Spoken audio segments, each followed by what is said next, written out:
नमस्कार दोस्तों। बहुत बहुत स्वागत है आप लोगों का सिंपल एजुकेशन में। दोस्तों, आज की इस वीडियो में हम लोग बात करेंगे कक्षा 9 की 23 मार्च की सामाजिक विज्ञान की वर्कशीट नंबर 101 के बारे में। यह वर्कशीट भूगोल की पाठ्यपुस्तक के 5वें अध्याय प्राकृतिक वनस्पति तथा वन्य प्राणी से ली गई है और यह एक पुनरावृत्ति कार्य है जिसमें एक अनुच्छेद हमारे सामने प्रस्तुत किया गया है और उस अनुच्छेद को पढ़कर हमें कुछ सवालों के जवाब देने हैं। तो सबसे पहले हम अनुच्छेद को पढ़ेंगे और उसके बाद जो सवाल इस अनुच्छेद में पूछे गए हैं एक एक करके हम उन सवालों के जवाबों को जानेंगे। इसके अलावा कुछ अन्य सवाल भी इस वर्कशीट में दिए गए हैं जिनका जवाब हमें देना है। तो चलिए बिना वक्त जाया किए हुए हम लोग अध्ययन करते हैं आज की इस वर्कशीट का, जिसमें कक्षा 9 की सामाजिक विज्ञान की भूगोल की पाठ्यपुस्तक के 5वें अध्याय प्राकृतिक वनस्पति तथा वन्य प्राणी के बारे में बातचीत की गई है। दिए गए अनुच्छेद को ध्यान से पढ़िए और 1 से 3 तक के प्रश्नों के उत्तर दीजिए। वन नवीनीकरण योग्य संसाधन है और वातावरण की गुणवत्ता बढ़ाने में मुख्य भूमिका निभाते हैं। ये स्थानीय जलवायु, मृदा अपरदन तथा नदियों की धारा को नियंत्रित करते हैं। ये बहुत सारे उद्योगों के आधार हैं तथा कई समुदायों को जीविका प्रदान करते हैं। ये मनोरम प्राकृतिक दृश्यों के कारण पर्यटकों को आकर्षित करते हैं। ये पवन तथा तापमान को नियंत्रित करते हैं और वर्षा लाने में भी सहायता करते हैं। इनसे मृदा को जीवाश्म मिलता है तथा वन्य प्राणियों को आश्रय। तो प्यारे बच्चों, वनों के बारे में यह अनुच्छेद था। अब इस अनुच्छेद के आधार पर 3 सवाल हमारे सामने रखे गए हैं जिनका जवाब हमें देना है। इसके अलावा 3 अन्य सवाल हैं जिनका जवाब हमें देना है इस पाठ के अध्ययन के आधार पर।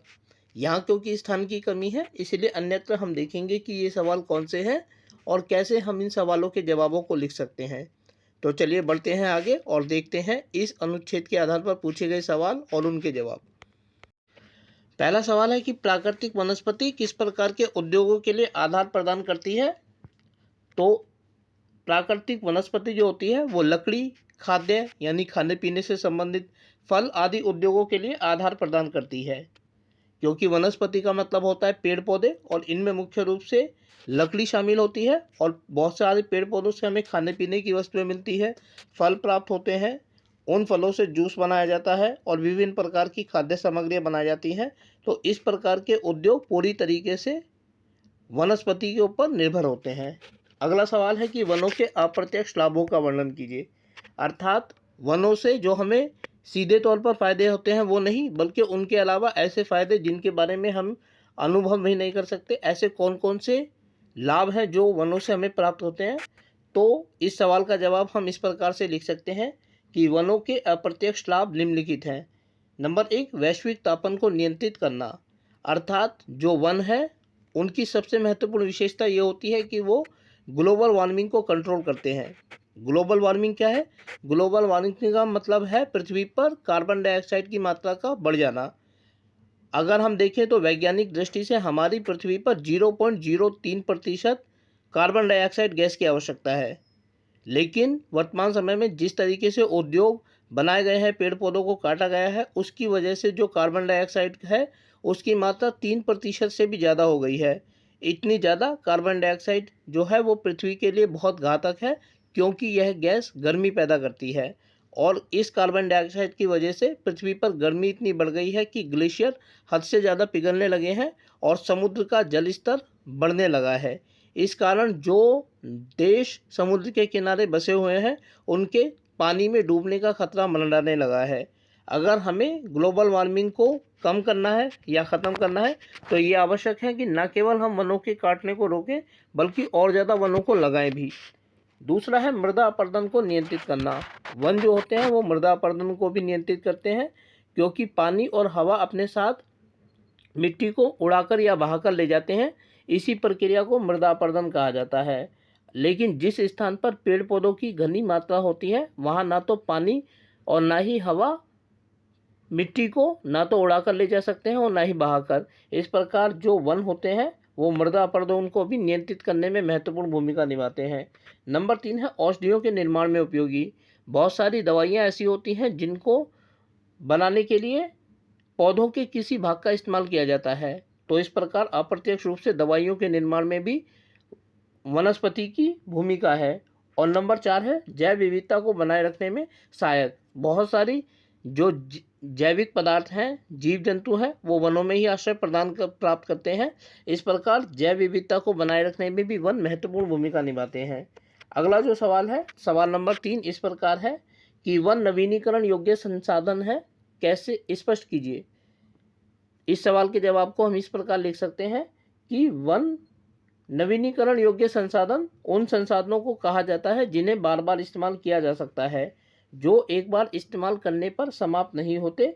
इसी प्रकार वन भी नवीनीकरण योग्य संसाधन है, क्योंकि हम इनका बार बार इस्तेमाल कर सकते हैं। अर्थात वे संसाधन जिनका हम बार बार इस्तेमाल कर सकते हैं, एक बार इस्तेमाल करने के बाद जो समाप्त नहीं होते, ऐसे संसाधनों को नवीनीकरण संसाधन कहा जाता है। और वन भी अपने आप में नवीनीकरण संसाधन है, क्योंकि यदि मानव हस्तक्षेप न करे तो वन अपने आप विकसित होते रहते हैं। और हम इनका इस्तेमाल यदि अपनी आवश्यकताओं को पूरा करने के लिए करते हैं तो वन कभी ख़त्म नहीं होंगे। लेकिन जिस तरीके से मानव ने आज लालच के दृष्टिकोण से वनों का दोहन करना शुरू कर दिया है, उस वजह से वनों की संख्या कम होने लगी है। और यह मानव प्रजाति के लिए एक सोचने वाली, चिंता करने वाली बात है। प्यारे बच्चों, अगला सवाल जो है वो इस पाठ के अध्ययन के आधार पर हमें देना है। 3 सवाल है, निम्नलिखित प्रश्नों के उत्तर दीजिए। पहला सवाल यानी कि सवाल नंबर 4 इस प्रकार है कि भारत में पादप तथा जीवों का वितरण किन तत्वों द्वारा निर्धारित होता है। तो इस अध्याय का जब हमने अध्ययन किया था तो जाना था कि भारत में पादप और जीवों का वितरण मृदा, जलवायु, उच्चावच, सूर्यताप आदि तत्वों द्वारा निर्धारित होता है। नंबर 5 सवाल इस प्रकार है कि भारत में जैव विविधता के क्षरण के 3 कारण बताइए। अर्थात भारत में जो जैव विविधता है, जीवों की संख्या है, उनके बीच का संतुलन है जो गड़बड़ाता जा रहा है, उसके 3 कारण हमें बताने हैं। और इसके जवाब को हम इस तरीके से लिख सकते हैं कि भारत में जैविक विविधता के क्षरण के कारण निम्नलिखित हैं। नंबर 1 वनोन्मूलन, अर्थात हद से ज़्यादा वनों को काटना। नंबर 2 अत्यधिक शिकार, हमने कुछ प्रजातियों को, जानवर और पेड़ पौधों की इतना ज़्यादा उपयोग किया है, इतना ज़्यादा उनका शिकार किया है कि अब वो खात्मे के कगार पर आ गए हैं। नंबर 3 सरकारी नीतियों का क्रियान्वयन न हो पाना, इस चीज़ को रोकने के लिए सरकार ने भी बहुत सारी नीतियां बनाई हैं, लेकिन उनको ठीक तरीके से लागू नहीं किया जा सका है। इस वजह से जो है वो जैव विविधता डगमगाने लगी है। अगला सवाल जो कि इस वर्कशीट का अंतिम सवाल है इस प्रकार है कि पर्यावरण में संतुलन बनाए रखने के लिए पारिस्थितिकी तंत्र के योगदान का वर्णन कीजिए। और इसके जवाब को हम इस तरीके से लिख सकते हैं कि किसी भी स्थान पर मानव, जीव जंतु, पेड़ पौधे, भौतिक तथा अभौतिक तत्वों के अंतर संबंधों को पारिस्थितिकी तंत्र कहा जाता है। पर्यावरण के संतुलन को बनाए रखने के लिए हर छोटे से छोटे जीव का भी महत्वपूर्ण योगदान होता है, क्योंकि यदि ये जीव किसी स्थान के पर्यावरण से हट जाएं तो उस स्थान का पर्यावरण संतुलन गड़बड़ा जाता है। अर्थात दोस्तों, किसी भी स्थान पर जो जीव जंतु होते हैं, पेड़ पौधे होते हैं, मानव होता है और अन्य जैविक और अजैविक पदार्थ होते हैं, वो सब मिलकर आपस में एक अंतर संबंध स्थापित करते हैं और इसी को पारिस्थितिकी कहा जाता है। इस पारिस्थितिकी तंत्र में से कोई भी जीव यदि हट जाता है तो वो तंत्र अपने आप में गड़बड़ा जाता है। इस प्रकार